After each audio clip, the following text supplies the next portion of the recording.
Ladies and gentlemen, can I please have your attention? I've just been handed an urgent Time for music. news story, and I need all of you to stop what you're doing and listen. Not news, but an op-ed. Broadway in Nashville has always been a living, breathing paradox. Equal parts neon honky-tonk and tourist trap, where dive bar grit rubs elbows with million-dollar branding. But with news that the Valentine is closing its doors this weekend to make room for yet another artist-branded bar, it feels like the scales are tipping dangerously out of balance.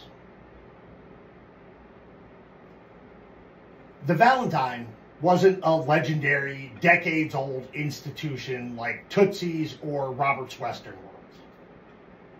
Still, it had a pulse. Local bands, rowdy energy, and enough character to keep it from feeling like just another prefab party palace. Now, it's being gutted and repackaged under the banner of a still mysterious country star. Rumors are swirling around Kane Brown.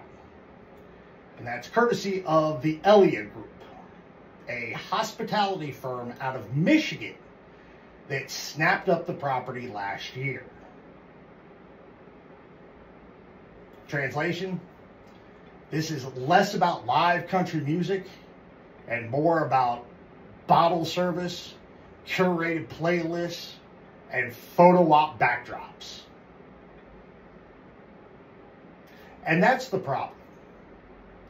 Every time a Broadway bar closes to make way for a new artist-branded concept, a little more of Nashville's authenticity gets traded for a slicker version of Nash-Vegas.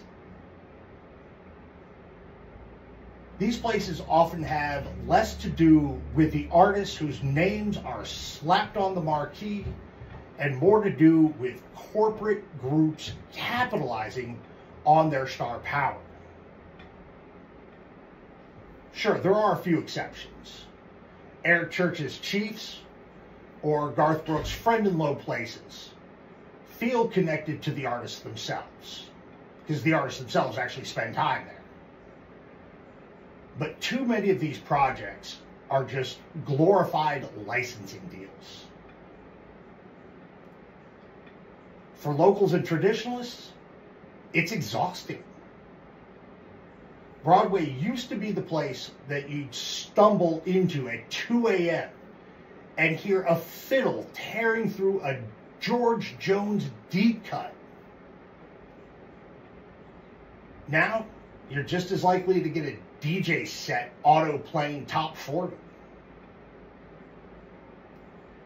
The essence of Music City is being polished, packaged, and sold back at premium prices.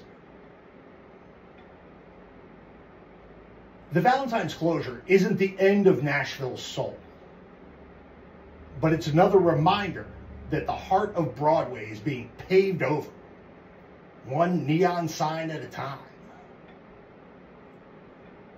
If this continues unchecked, the question isn't which artist will slap their name on the next nightclub. It's whether Broadway will have any real music left to offer once they're all done.